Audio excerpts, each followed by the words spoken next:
All right, hello everyone. Here we are in the second installment of the Production Academy live question and answer webinar. Um, I have my friend Amanda Davis on here today. It's so great for you to join us, Amanda. Thank you for coming on.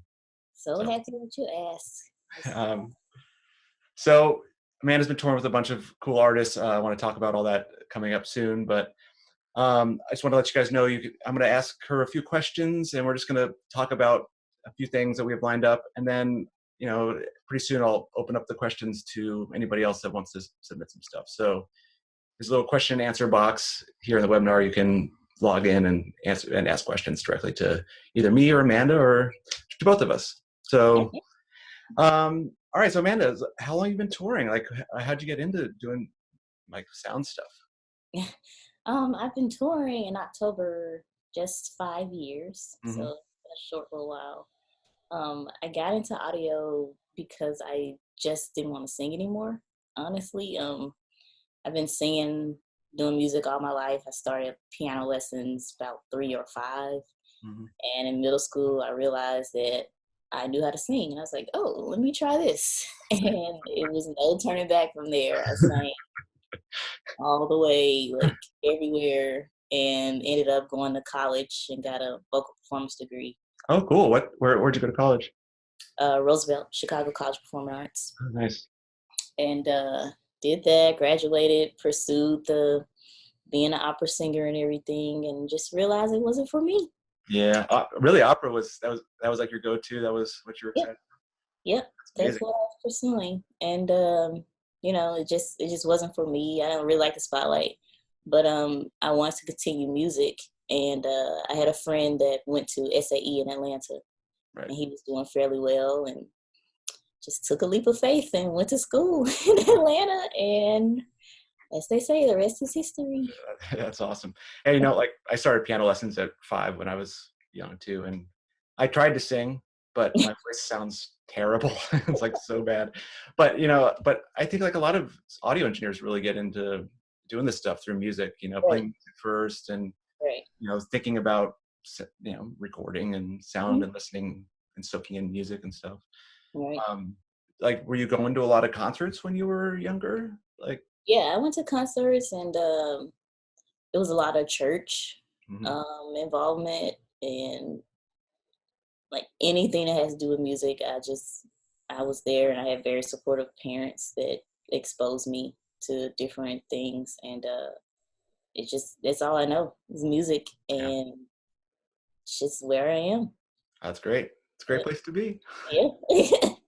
Well, I talk to a lot of people, especially since I've got this training up and going. Like, a lot of people use these videos to train audio engineers for church, Hmm. because I grew up in the church, and there was a lot of music around all the time, but um, like, it's almost all volunteers, Hmm. at church. And people, obviously, if you're doing a concert where people are paying for tickets and stuff, you can Right. afford an engineer, but it's obviously it's not in the budget for a lot of churches. So I mean, it seems to help a lot of people, which I'm obviously very happy about. But Yeah. um, are you involved in the church now? And do you mostly see volunteer audio engineers working in the church? Well, now I moved to LA in January, and I started cold calling churches, honestly, because I like to. I'm not beneath, above anything, any type of medial work, or what somebody would may consider, minute work. I like working in churches where I grew up, so I just decided to cold call churches. I worked in a church in Atlanta for about 5 years, a Presbyterian church. So I just contacted an affiliate here, and they're like, "Yeah, Frank, come on, and we'll, let you mix whenever you want to mix." And it is a lot of other people involved are volunteers, but now like you have some big churches that put on real productions, Yeah, so there are like jobs that are available for people, and still they let people volunteer because they know people want to learn and start careers. So anytime some like young up and coming girls or anybody talk to me and ask me what's the first step, I tell them churches, even if they're not religious or anything, because it's just a great place to learn. because most of the time it's the same thing over and over. So you get to really hammer in the information and like foundation of running lines or troubleshooting what's going on in a channel or with a console, because it's installed, it's stationary, so you get time on the console and learning new instruments and things like that. So I really advocate for learning at a church, Mhm.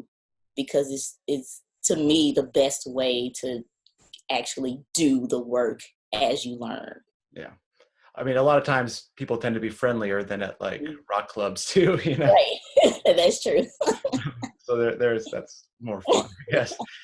Um, so you moved to LA, and I mean, how are you excited that you? I mean, obviously it's a really booming music scene right now, and there's like tons of stuff happening. Right. Are you finding like a lot of like-minded people and other audio engineers out there? And I am. It's crazy. I got to LA and the next day I had to go to work at theater. And I'm like, oh, okay, I made the right move. And like, I was working for my first 2 months, like consistently.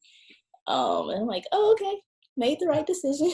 yeah, yeah, friends I know that have moved out there to say they're like, yeah, we're slammed, can't I have to turn down work all the time. I mean, there's a lot of good production companies out there too, you know, like Rat and Eighth Day, and a lot of vendors that we might use for PA systems for our tours that Right. we take out. But um, do you like doing that type of work, like working for production companies? I kind of like it sometimes, especially in like New York in the summertime, like working outdoor festivals and Yeah. that sort of thing is fun. But Yeah. uh, I do like working with the production companies because again, it's all about learning and keeping up with the technology, and they're usually some of the first people to know like what consoles people want because they're actively supplying tours. Um, and even being on festivals, if you're the front of house tech, you have to have the answers. You mm, know, it's yeah, not totally. usually I'm the one going, I'm like telling the person, but being the person that has to have the answer to like a problem, it just helps you become a better engineer. Yeah, Um, yeah. and I feel I advocate for that all the time. So I'm always up for learning and just building a network of people to know. yeah, it's a great way to meet new people for sure. Mhm. I feel like I get lazy sometimes on like touring stuff because I dial it all in, or even if like you're like going out for a year with the same band, you like get it so dialed in that you like don't change anything. Like Yeah, you don't want to change anything because it's like, okay, this is good, but then you're like, am I being lazy? should I be trying to learn more stuff Right. about all this here? But yeah, totally. I feel like a lot of the good production companies really have like the answers to a lot of cool stuff, and I'm always like feel like I learn most from technicians that like are Right. Right. deep in working with production companies Right. and stuff like that. But I mean, speaking of consoles you like, I've been to a couple of shows you've mixed, and it sounded awesome. Um, but I noticed that you like using Yamaha consoles. Is that right? At least Um, a couple of times I've seen you were mixing on Yamahas.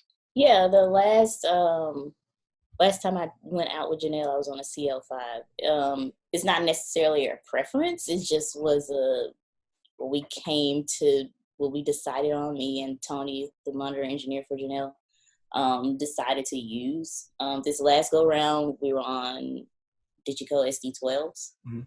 Um, Those are and I love those, by the way. They're yeah, just killer consoles. I like the consoles. We had a few hiccups, but the console itself and how it sounds, and I always like a small footprint. So that's why you saw me on the CL5 and I'm Mhm. with the SC12 because I want a small footprint because of the type of venues we do, and get the space and spacing in the truck and or trailer. But yeah, I love the CL5 when I was on it, especially working with the features like the Portico plugins and like the Lexicon, Verb, and all that. So it was great. And with the SD12, I got an outboard reverb, but everything else was on board. I Mhm. used a few Waves plugins just Mhm. on my vocal and my drum group and my left right. I use some Waves plugins, but the board itself sounded good, so I didn't feel a need to, bog my mix down Yeah. with plugins and No, it. definitely. I see, everyone that loves Digicos talks about, the consoles just sound really, really great, and Yeah, as they're updating software, they always are, it gets improved and improved. It's right. crazy how they can do that in the software sometimes, but no, they're, yeah, they're really, really great. But a lot of people tend to have preferences, and you always hear people that are like, "Oh, I only mix on Digicos, or I only mix on Avid or whatever." I mean, I always try to mix it up a little bit when I can. Right, right. Same here. But people talk about, well, that console crashes more than that console, and I don't buy any of it because I've seen them all go down. They're all like just They're computers all computers, yes. running, running, either on like Windows, like Avid stuff runs on Windows, like All of it runs on yeah, Windows. it all runs on Windows, but like Windows isn't necessarily the most stable thing in the world, so it does Yeah, happen. It does happen yeah. for sure. They all crash. They're all computers. It's just the matter of how much. It's how many times it's crashing to where you have to make the decision. Nah, I can't use this anymore. Do you carry around like outboard gear much, or? The tour, the Dirty Computer Tour is the first time I used any outboard gear. Like I said, I had an M7, the Bricasti M7 reverb for Hmm. my main vocal.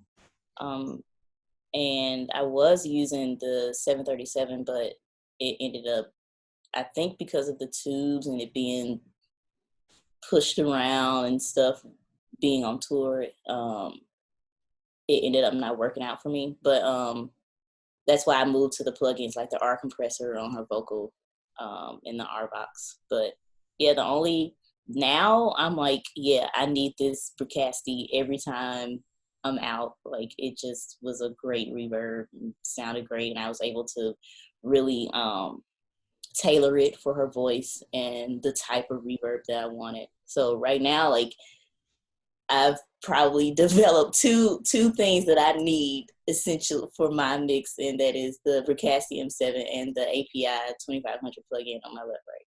Like Cool, I yeah. yeah. I once had an API 2500 outboard piece I carried around with me, and then it was just too much to bring. But I was running it on drum groups. It sounded incredible. Yeah, It was super fun.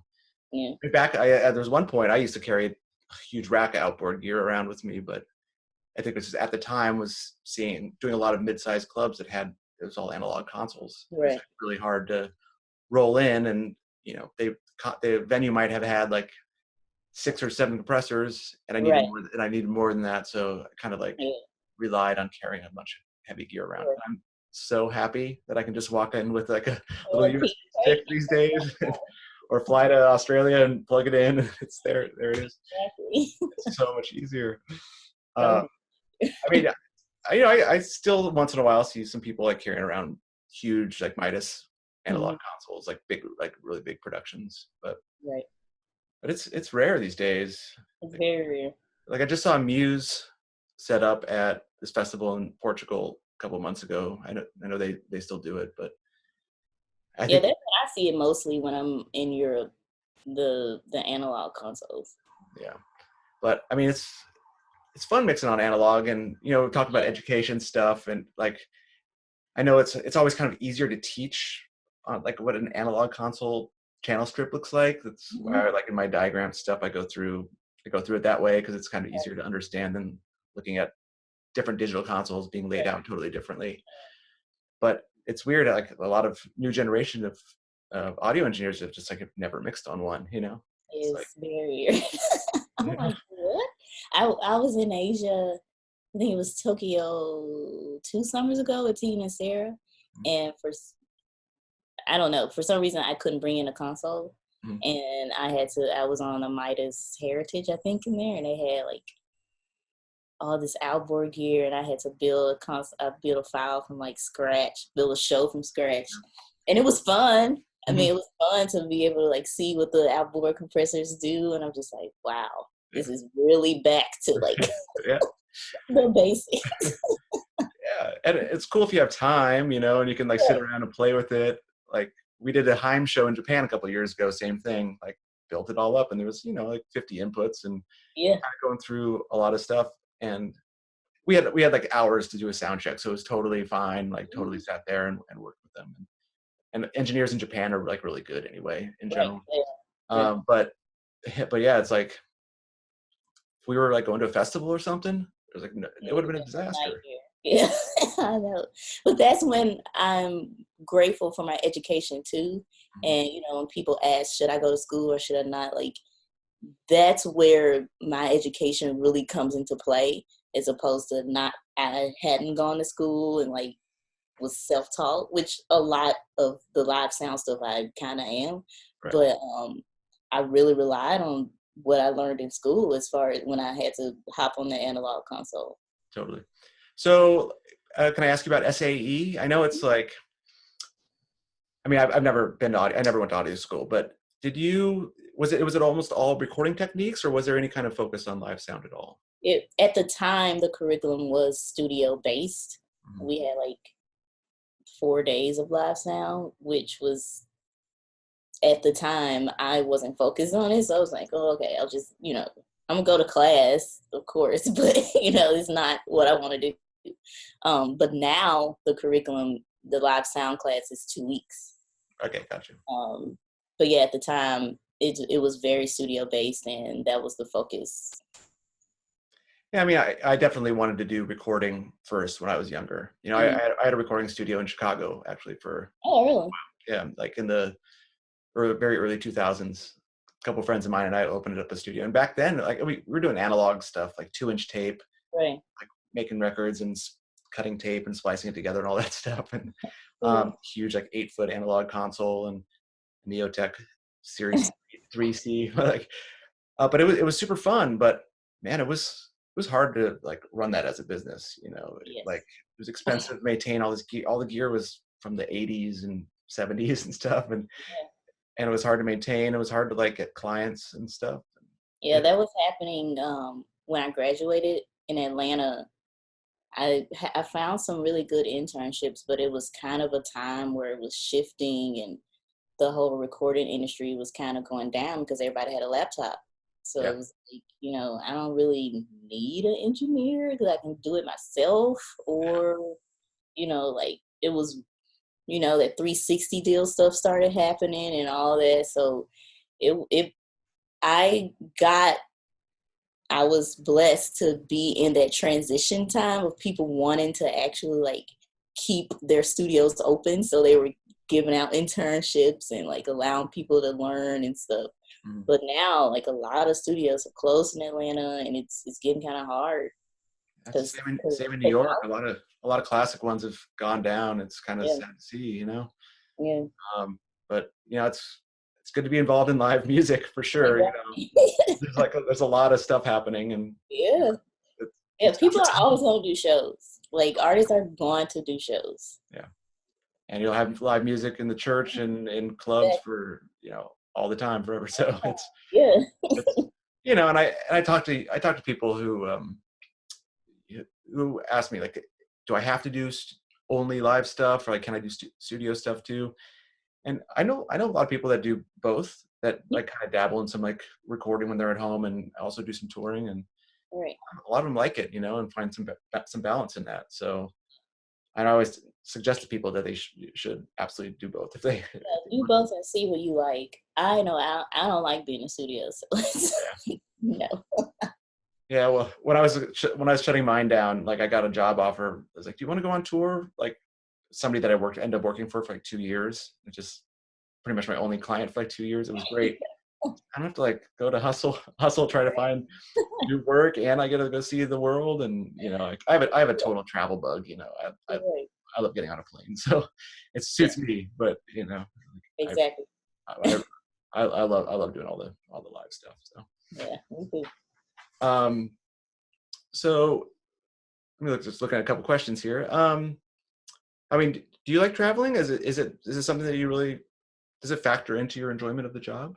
Oh, I love traveling. It's definitely a factor of doing this job. I it's so weird. I was just got back to LA yesterday, no, day before yesterday. I'm just so comfortable in the airport. I'm just like, oh, it's like the second home. But I love traveling and experiencing different cultures, and like the Mhm. experience I had in Tokyo with communicating with the other engineers and like just learning um, how they communicate, or just experiencing their culture. It's an amazing way, like to be in a show and these people don't even speak English and they're like jamming out to your music and you have a part in that. It's crazy. Yeah, it's cool. I love it. I love traveling, doing this type of work because it's like you go to other countries, but you're not just like going as a tourist and you meet just anybody Right. in Japan. You're going to go meet the people in Japan that you probably would want to hang out with anyway. You know, it's like the people that are doing music and thinking the same way that you are. You know, so Right. it's I really love doing it.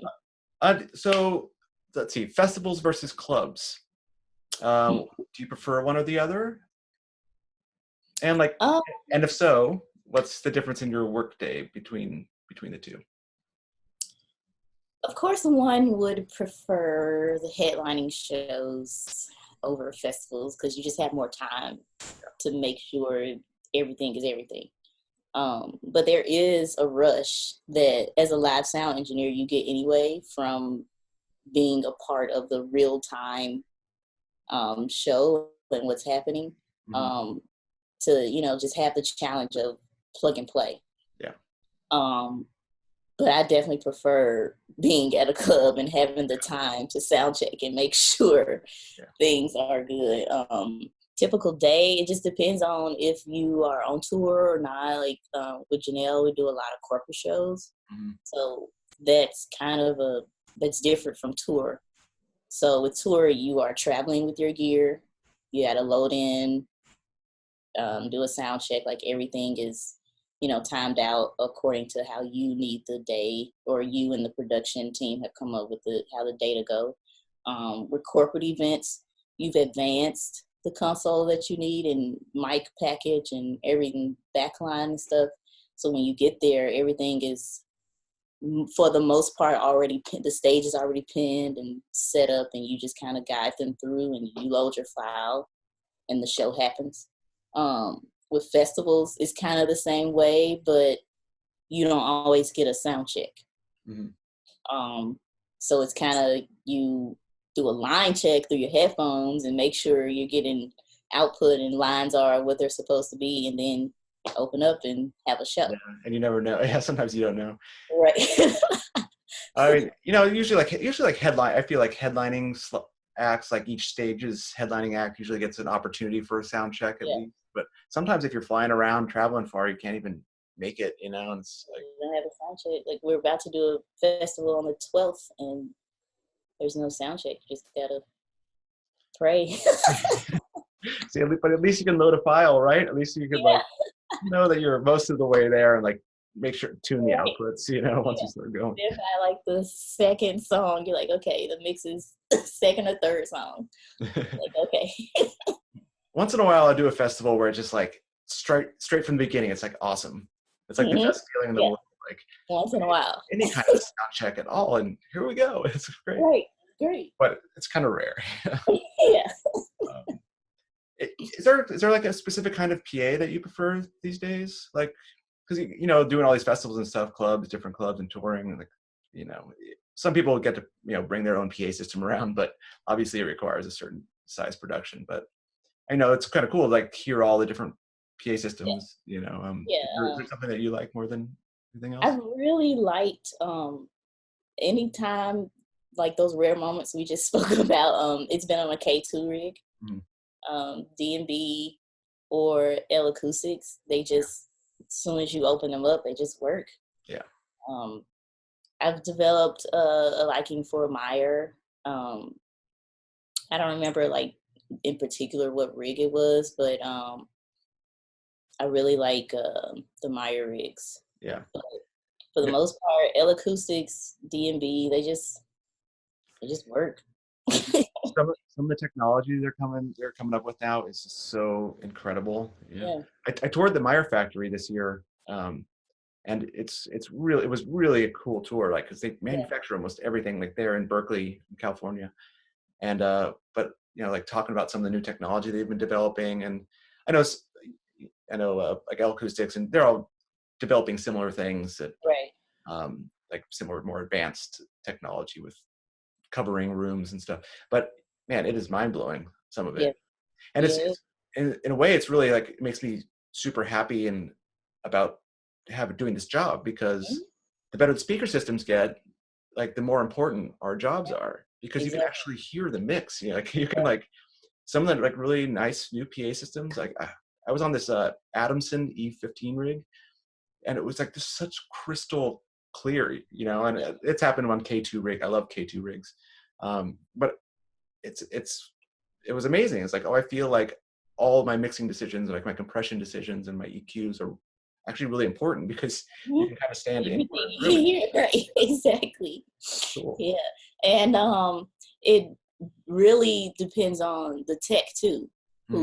who flies the rig and really tunes it.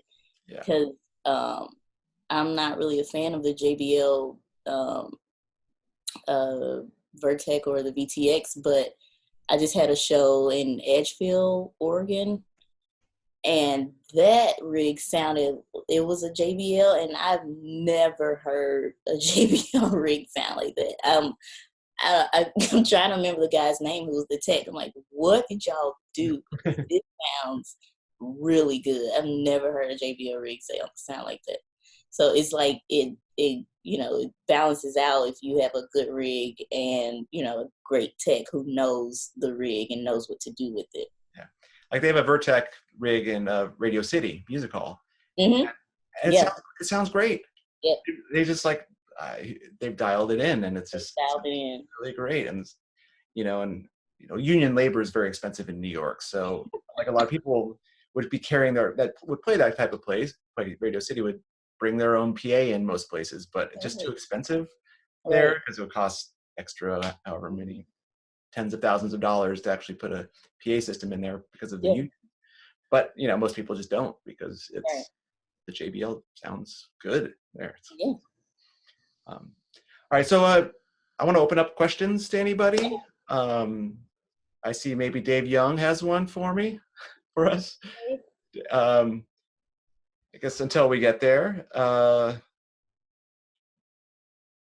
yeah, so when you're touring and you're meeting like production managers and tour managers and stuff, like, are those the people that you feel like get you more touring work, or um, like, so I'm trying to see is like how do you usually find other touring work? Is it through the artists that you work for, or the other crew, or Most of the time it is through just other crew members. I've only actually toured with Janelle and Tegan and Sarah, and Tegan and Sarah found me from a uh,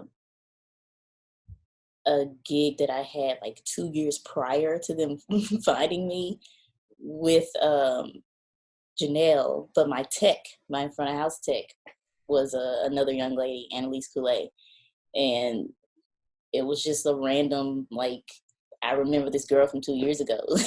um, but the production manager and tour manager does play a part in, like, building a network. And because they, especially production manager, they want certain people to work with them, and if you work to get well together before, then of course they're gonna recommend you for another tour or anything.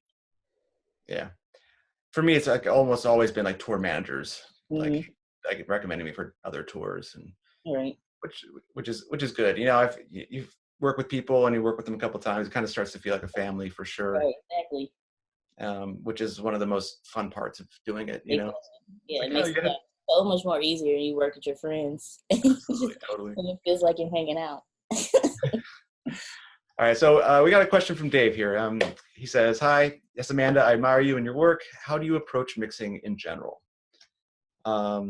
Maybe you could talk about maybe how you do some drum bussing, or how you approach finding an overall balance with your vocals in the mix or something." Mhm. Um, Yeah, I do. I first approach my mix not from a technical standpoint. I kind of work backwards in that way, um, because my overall goal is just to make it feel good and feel natural. Like I don't do a lot of EQing to make a sound, make the hi like say the hi hat sound how I need to sound. I mean, I want the hi hat that's on stage to come through the Mm. PA.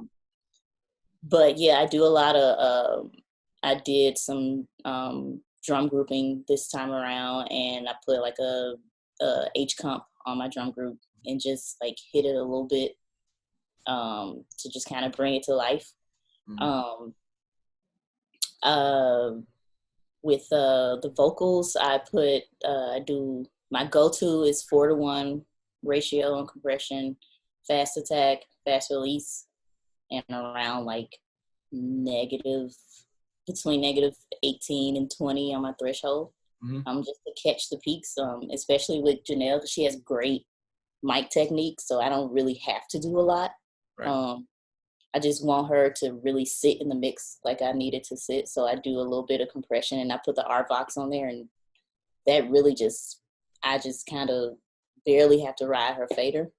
But yeah, I've been loving working with my drum group, and now I'm kind of biased to drums, so I really make sure that like everything is cracking on my drum kit. And now my new obsession is bass and getting it to where I need to be. I just started using the DBX 160 Oh yeah, cool.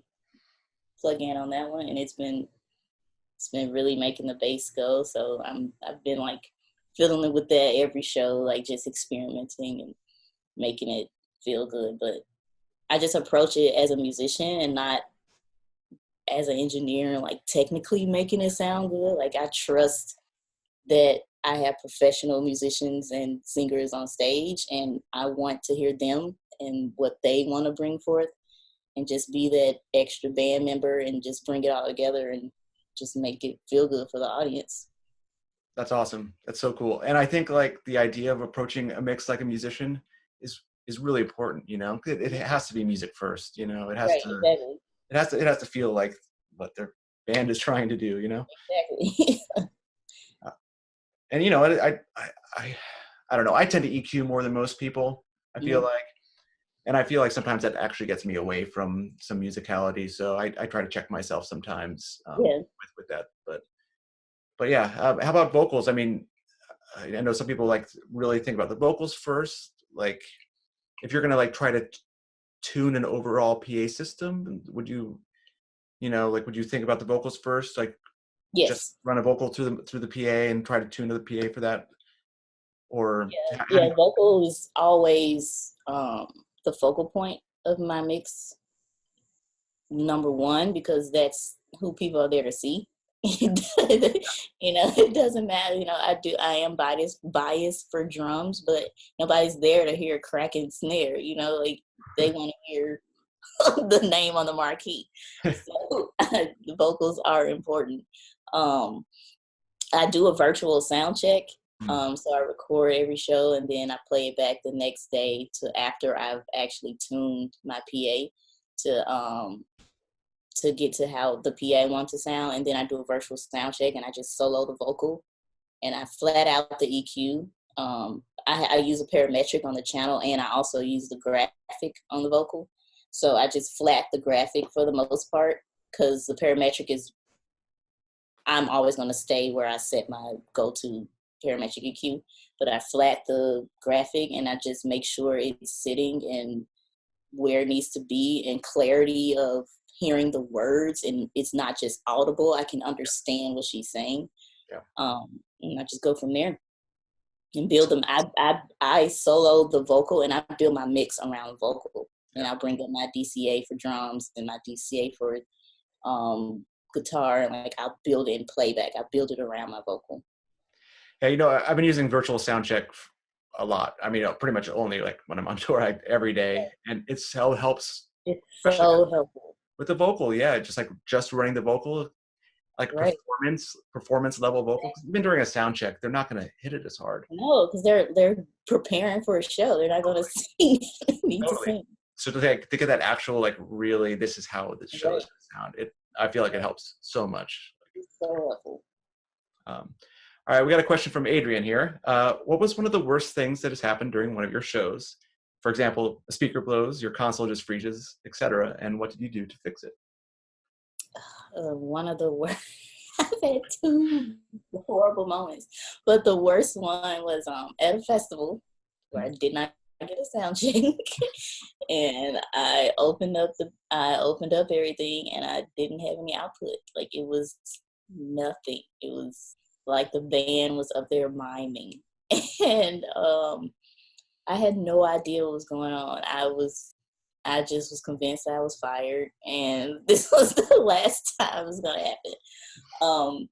But I just went through everything that I could think of to get output, and somehow we got the band on my console, and I got Janelle on the local console that was there for the festival. So I was mixing two different consoles, like running back and forth. That's crazy. I know. I was like, oh, my career is over. Like, what do you want to do with your life? Because this is the end. I mean, it turned out to be an okay show, but that was the worst thing that's ever happened to me. And after it, I was just going through it in my head, like, what went wrong? Because I loaded a file from another show that was perfect. You know, it was a good show. And I forgot that I put a compressor on my left right, but the return wasn't routed. Right. It was just the input, and the return wasn't routed, so it cut the signal. Yep. I've been bitten on by that too before, where it's like, oh, I had that like hardwire compressor I was using or whatever. The insert's still in there. You got to make sure that you dig it out. It's forget about it. To turn the insert off or just make the return, but that was my problem. It was not returned. You've never had a console go out during a show, just like in the middle? Mm-hmm. It's South by Southwest, and I just lost power. Yeah. Like, the power just went out, and I don't know what happened for it to. I heard a dip in the volume, like, and I was like, that's weird. And in my reaction time of, oh, that's weird, the power just went away. Yeah. And it was like for an entire, almost a whole song. And I'm like telling the tech, like, get me power. I don't care where you get it from. I just lost freaking power. And then my monitor engineer had to like turn around the side fields to get build some power for me. It was so bad. It was so bad. Whatever it takes to get through it, right? Yeah, I had power go out during like an encore once. I had a UPS, a power, what's it called, a uninterrupted power supply. It's like a thing with a battery, so that even if you lose power, it'll still stay on. But some like audience member had thrown like a backpack over the barrier like right before the show and knocked out my power. But it was so loud in there, and I couldn't hear the beeping, and it was. So I didn't know that the power had been cut. So it was just kind of like slowly running out of battery, and then like first song of the encore, like the big hit, the big pop band hit, and I lost it. I was like, oh. It's the worst feeling. It's terrifying. It's terrifying. And thankfully that's like happened once out of thousands of shows or whatever, but it's live music, it's gonna. I know, it's live music, and it's like you're like, oh, I'm not gonna get fired, but then you have to think about the overall like optics of it, and everybody's like calling the artist out as opposed like it's their fault, Yeah. Then it's like you got that pressure. Well, you gotta turn me up out there. Exactly. And you got that pressure. It's like, oh my God, this is over. Okay, how about from an anonymous attendee of this webinar? Do you do a lot of high pass filtering when you mix?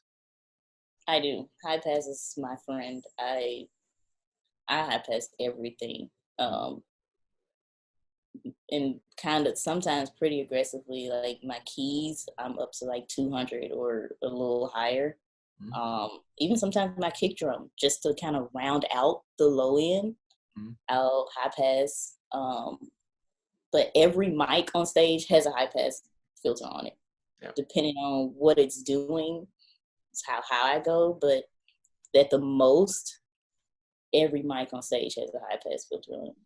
I feel it's like one of those things that studio engineers don't really wrap their head around. Like I've had, Mm-hmm. like people looking at my files like, why are you high passing all that stuff? It's like, well, I want a clear mix, it's Right. like you're in a boomy room and like that's the quickest way to get like stable audio Yeah. is being You gotta pretty clean it aggressive up. with it. Hmm. Yeah. Even when I tune my PA, I sometimes high pass the subs Mhm. on my lake to just clean it up Mhm. and to give everything its space. Yeah, for sure. I mean, I feel like it's a really important tool that people ask like written in and asked me questions before. It's like I'm high passing like keyboards up to like 140. Do you think that's bad? It's like, no, you can go higher if Oh, it goes if it's 300. like a booming sound. So Yeah. um yeah, I tend to be pretty aggressive with it too. Hmm. I feel like it helps a lot. But Yeah. um all right, here's another question from Adrian. When mixing at different venues, do you have to deal with SPL restrictions? And if so, have those restrictions ever made mixing for a huge show difficult? Yes, and yes. um, Yes. this, The answer is definitely. this a lot of venues are like around residential areas, Mhm. and they don't think about that. That you're gonna have rock and roll shows around, so and that you're restricting um kind of the integrity of the show. This happens a lot in like corporate events with Janelle. They're like, it's too loud during sound check. It's too loud. People come in here, and it's like, well, who did you book? You booked Janelle Monáe. Like it's gonna be loud. But you have to be graceful about it and just understand that rules are in place for a reason, Mm, and it has nothing to do with you, and you just have to adjust, be able yeah. to be malleable and adjust to the rules of the venue. um I Our first show for this tour with Janelle, I had a 90 dB limit. Whoa. Where I, was that? That's crazy. I know. In like a suburb of Seattle. Okay. It was outside, and it was, like I said, it was the first show. I had never really heard the show on a PA because we Mhm. rehearsed in a rehearsal space. So it was like I just had to deal with it and figure it out. But I stayed at 90. I might peaked at like 92 or whatever, but Yeah.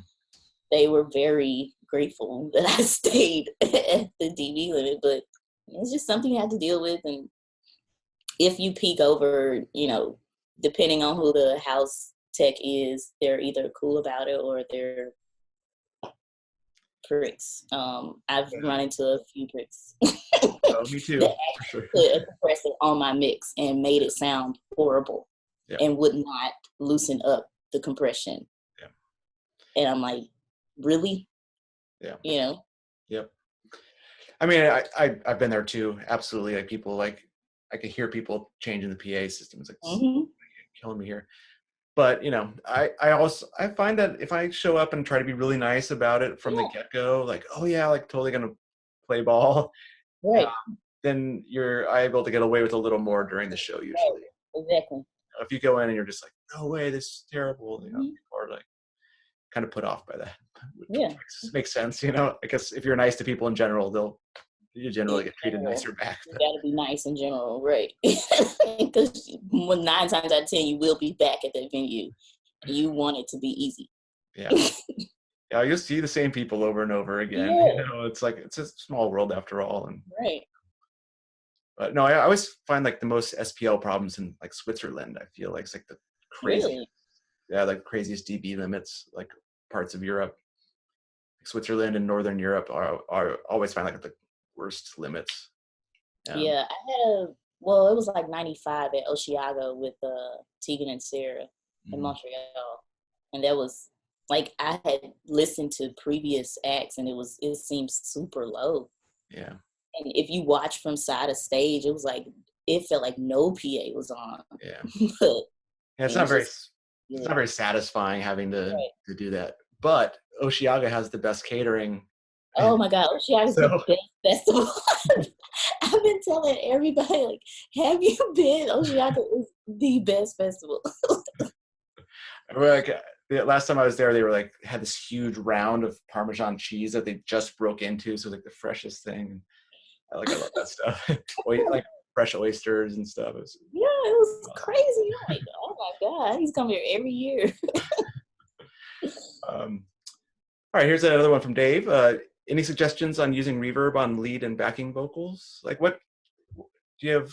Like, kind of general like decay times that you start off with, or do you use any pre-delay when you do Yeah, reverb?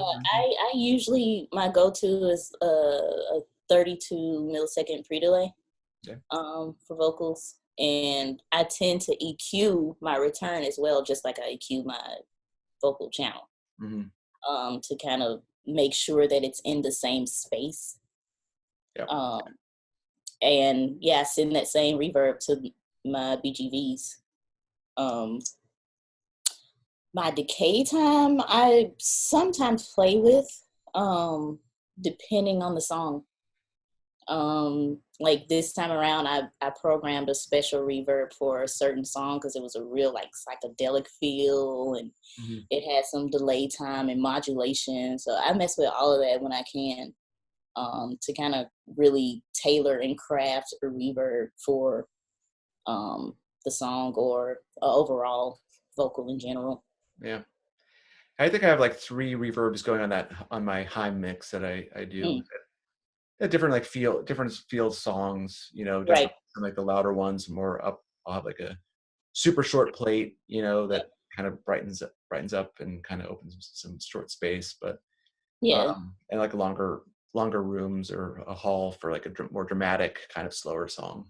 All right. And it depends on the vocal too, because I found that like a plate wasn't working on Janelle's vocal, but a plate was amazing on Tegan and Sarah's vocals. I I mean, think they yeah, even have different voice types, even though like they're sisters, they kind of sound the same. But Sarah's vocal is brighter, mm, so even with a plate, it just works for her vocal. But I found that I didn't like a plate on Janelle's vocal because her voice is just warmer and just mm, more focused. yeah, Um, so it just kind of made it more abrasive than I would like to hear. right, Um, so you really have to like pay attention to the type of vocal you're dealing with when you're trying to select a reverb. totally. Yeah, and well, you bring up something about EQing your returns, and Mm, I've talked to people before that, and I guess this is something that we really only do in digital consoles, where you actually insert a reverb on right, the channel. And I know it's right. like a recording thing to do. Hmm. I never do that. I never see any live engineers do that. It's almost always routed like an aux send to a reverb plugin or unit, and then return to separate channels and EQ from there. But I have seen some people like insert effects, and then I always wonder like how do you get the return down quickly if you want it to or whatever. So I mean that's why I always try to like recommend people are starting out to actually route it aux send to the unit and then back to Yeah, separate you have return more control over it that way. Um, yeah, when I was doing studio stuff, I only inserted the verb when I was trying to get some type of effect. Like I wanted more of the verb than the dry signal, channel. but I would still like automate it though. Right. I would just I would insert it then just automate when I wanted that effect sound as opposed to sending more of the send, automating the send because it didn't give the effect that I wanted. It just sounded better when it was inserted on the actual channel. But I would be scared to do that in a live situation. Yeah, you gotta be fast, right? You gotta like be able to Yeah, grab the faders if you want, or like if you want to like roll up your high pass, it's so much exactly. quicker to go there and just roll it up instead of like going to an Right, insert and like playing around right, with the plugin, you know? right. Yeah. So, how about running your subs on a aux or matrix? Do you usually try to do that? I used to run my subs on an aux, but now I just matrix everything out from the left, right, and just kind of clean up things with my on my Lake processor. Right. I don't want to like split my signal any more than I have to, Hmm. um, and then trying to figure out what's on the aux and making sure that that's not overwhelming. I just rather matrix it out and do what I need to do on the EQ side. Cool. Yeah, I always use an aux, I think, just because like sometimes I like running a little more floor tom or something than a kick, but or something like that. Um, but yeah, it's interesting. I love talking to people how they route stuff. It's like Yeah, every engineer does it differently, and like it works well for different people depending on what type of right, music they're mixing, but like also their like how they EQ individual channels and stuff. It's like right. Yeah, I used to have a separate DCA for my toms. I would have drums and then toms and then everything else. That was cool. But it wasn't like adding anything. And then when I started, I made like a group and put the compressor on my drum group, and I was like, oh, I'll just, you know, do this. I got a good drum sound from doing that more so than taking up a whole DCA with my toms. right, cool. All right, another question from Adrian. Adrian, thanks for writing all those questions in. This is awesome. Um, do you use any gates on your vocal mics to help clean up your mix and eliminate any extra stage noise and instrument bleed? Yeah, for the most part, my background vocals, I create a group for them as well, and then put a gate on that. Um, Do you do like a super low range so it just doesn't gate that much, or? right, right, because I had one background vocalist that was close to the drums, and I'm getting all my cymbals, Mhm. um, and it was just kind of overbearing. So I just put a gate and a loose gate, so I could, still whenever hear all more clarity out of the vocal. But yeah, I gate my background vocals. Sometimes I would gate my lead vocal on with Tegan and Sarah, just depending. But they talk a lot, so it's kind of hard to have the gate and have it react how it's supposed to. And going back and forth, turning it on and off, I just was like, no, I can't. Yeah. I can't do that. But if you have a consistent singer, I wouldn't go against using a gate if that's what you need to do. You know, you know about this, the Neve primary source enhancer? Have you heard of this thing? Mm, 45. That's actually meant to be a vocal gate for like live all right. performances, and I've been using them with time for the not Danielle sings mostly in the middle, but the other sisters do a lot of background vocals, and I think it's been working amazingly for me. And it's like essentially meant to do that, like exactly that, just kind of duck out. But I'm not sure the technology behind it, but it is developed specifically to work well with vocals. So it could be worth So checking out. 45. Like 5045, the primary source enhancer. But yeah, it's a cool unit. But because I was always really scared of using gates on vocals before that, Mhm. because it's hard to dial in right, and if you hear it, it's like it's really distracting. Right, exactly. And it kind of comes across as like a frequency hit, because and then it's kind of deceiving as to, is my mic going out, or is it the gate? Yeah, totally. All right, anybody have any more questions for us here? Anyone out there? Adrian, you write in another question? You've given us so many. Um, uh, well, let me ask you, I guess, how much more are you touring these days? And like, I was talking with my friend about touring recently, and he was like totally burned out on it, and just really was like sick of doing it. I mean, do you find yourself getting that way with touring? I do definitely sometimes, and try to find balance between like working at home and being on tour. But that's something Um, that bothers you that much, or you're pretty happy going out as much as possible? For the most part, I'm happy going out as much as possible. I have noticed lately in the last couple of years that like a 2 month stretch is about as much as I can do consecutively before I'm like, okay, it's time for a break. Yeah. Um,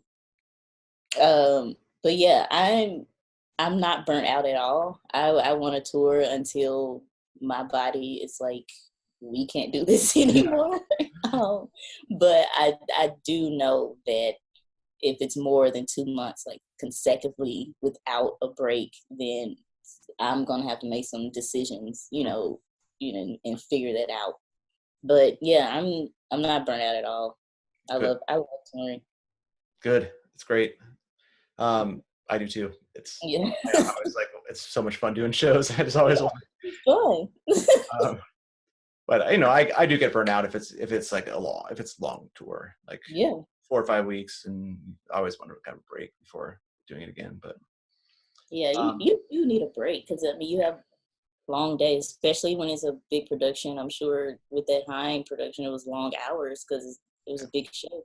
sure. And with this Dirty Computer tour, it's just been long hours. It's not glamorous, but I wouldn't want to do anything else. Yeah, it's not glamorous, but at the same time, it is still fun. Yeah, It is in a way, right.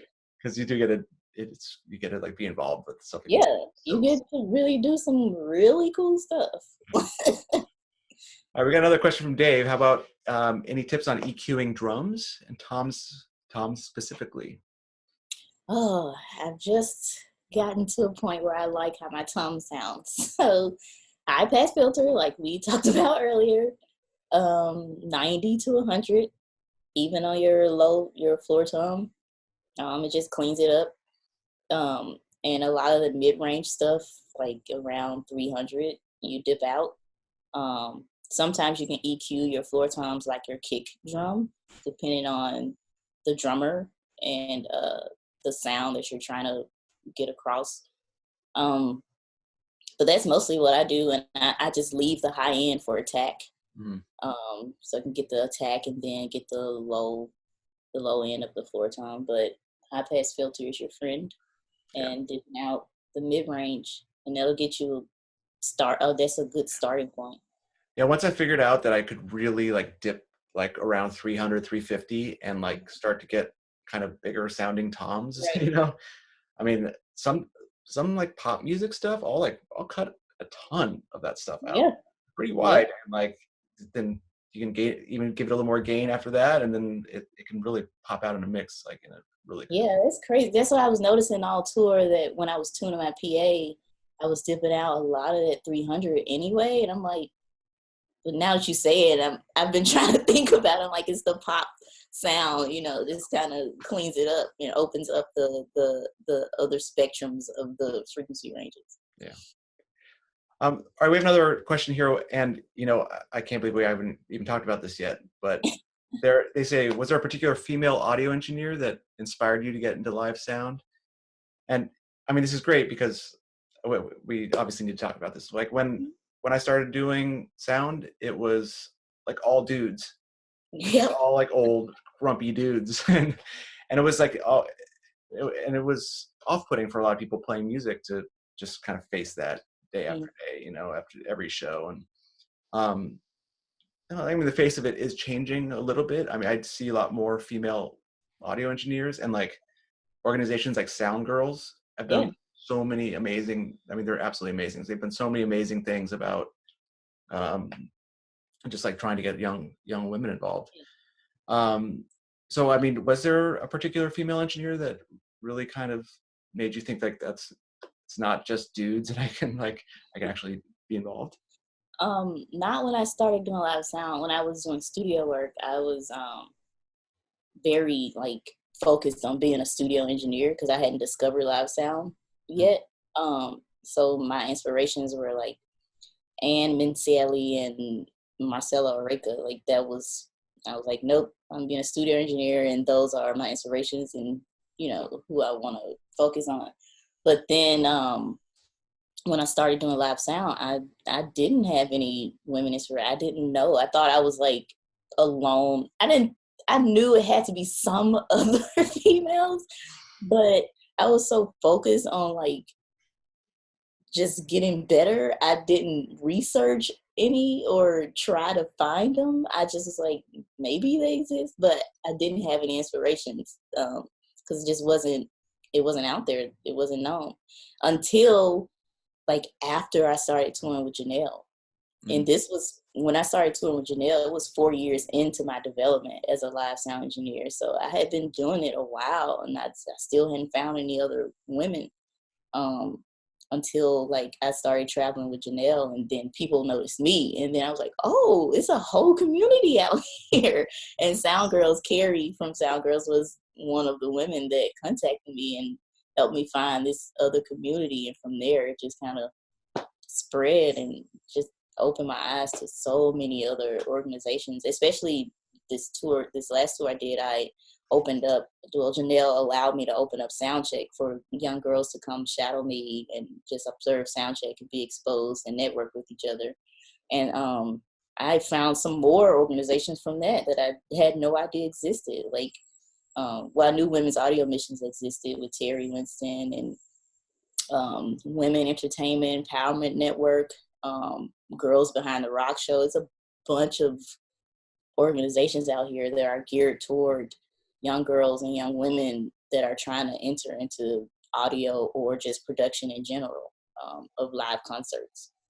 But you have to seek it out, and that's what I found. That you have to. They're out there. You just gotta go look.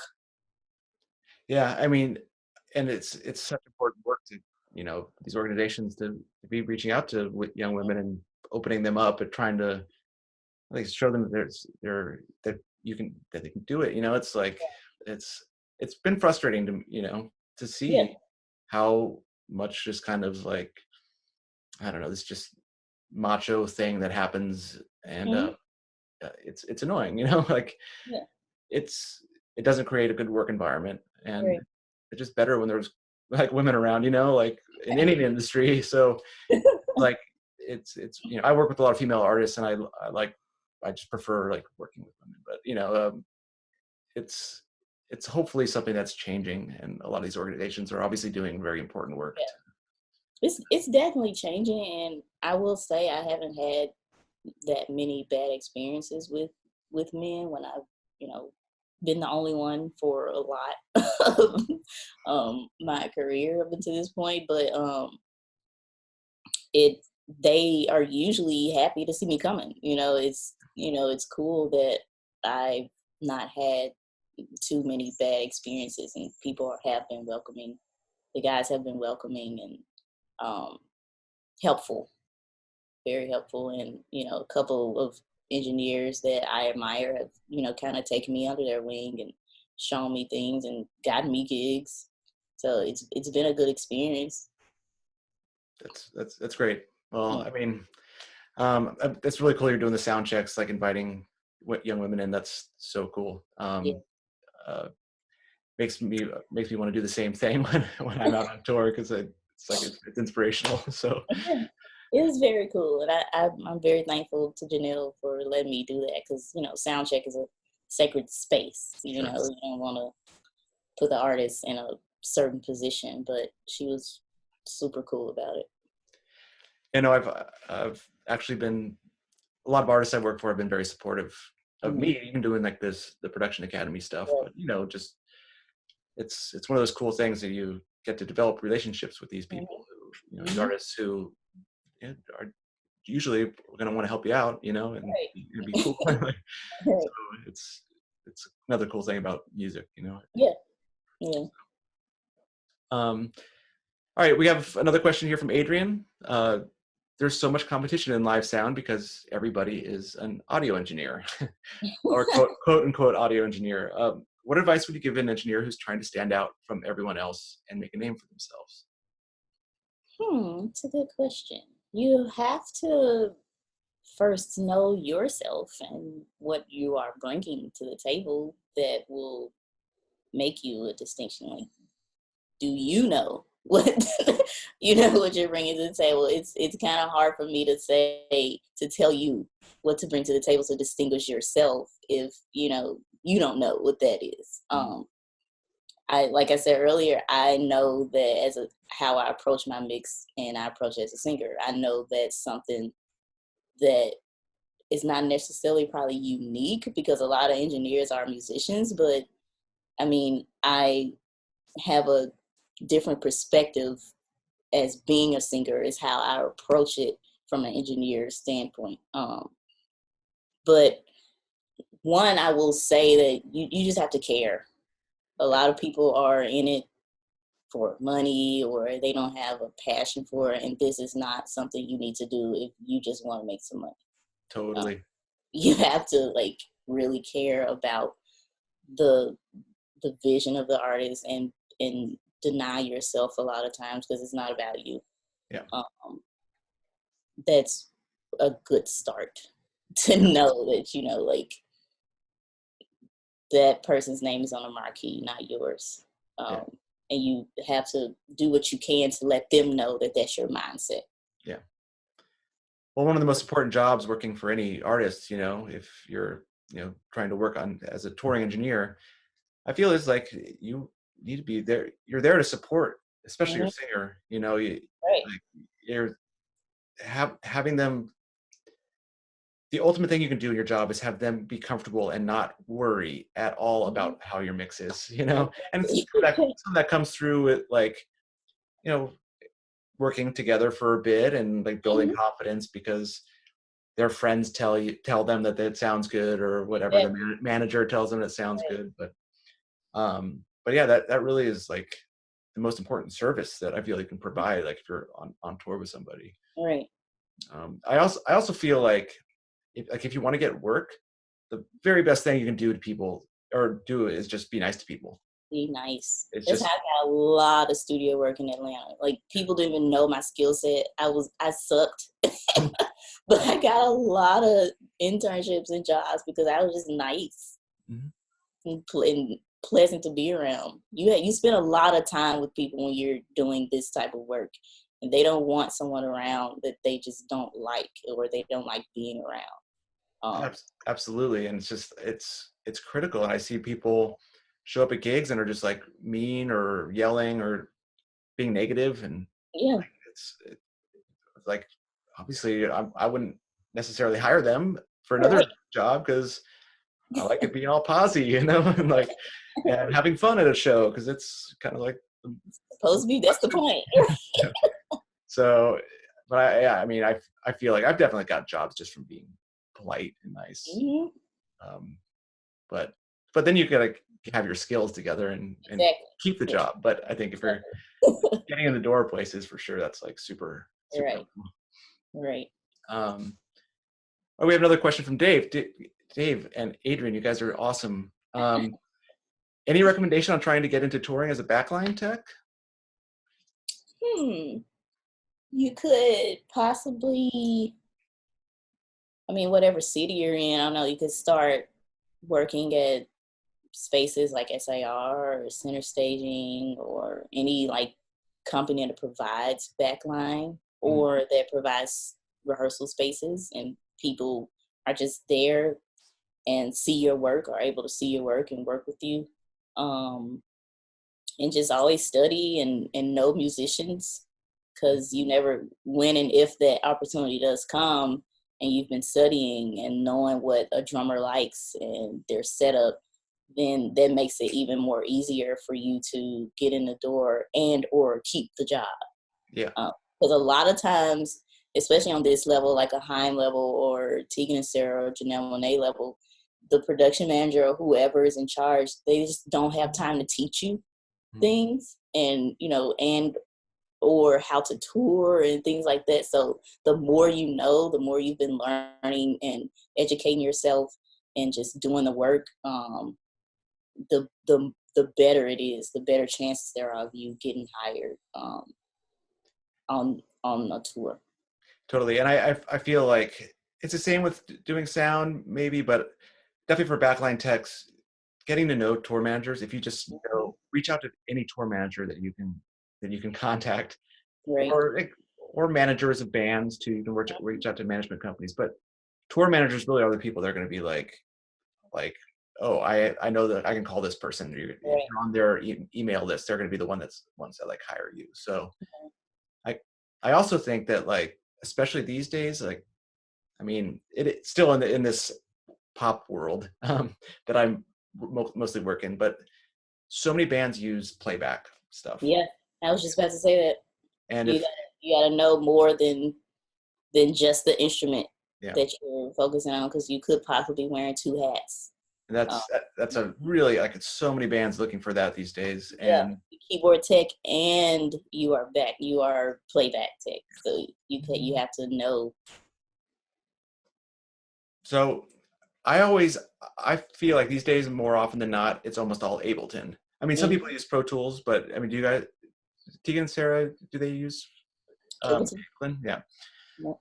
So, man, if you want to be like good backline tech and have a really valuable skill that might set you apart, I Yeah, mean, learn going Ableton. Ableton up and down. There's also some stuff with like how playback works as it's connected to to an audio system. Mhm.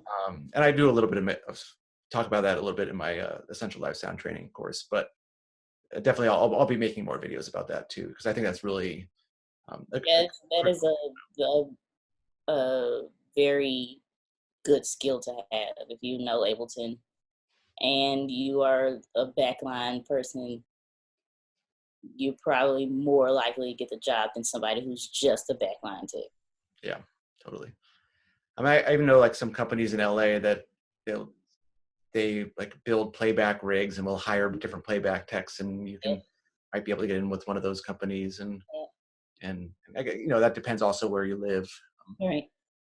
LA's good for doing this kind of work, like we Yeah, talked about, LA is good for a lot of things.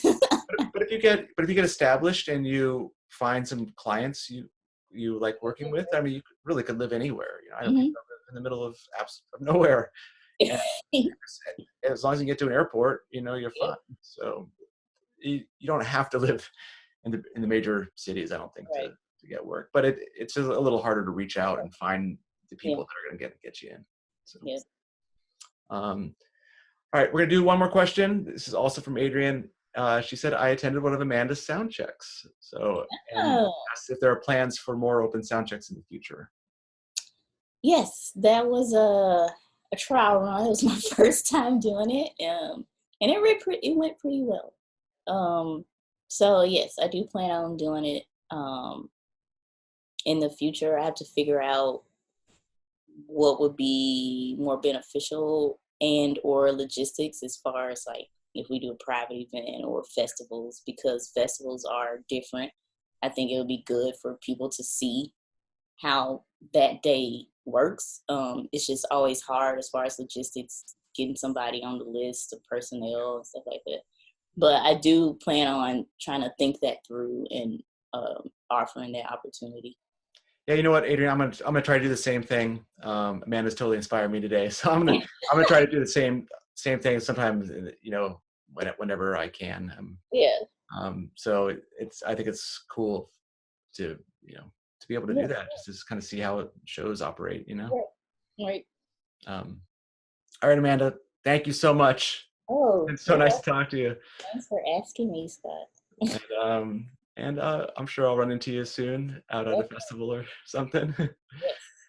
I remember hanging out with Amanda at a hotel in Mexico City once, chatting the evening away. Yeah, It's, it was like 4 in the morning or something. um, but it's so much fun, like making friends, and you get to see these people. You see people all over the place, and like run into people in Italy or Japan, or Australia, or whatever. It's so much fun. But thank you again, and we'll see you soon. Yes, sir. Thank you. All right, thanks for coming, everyone. Bye.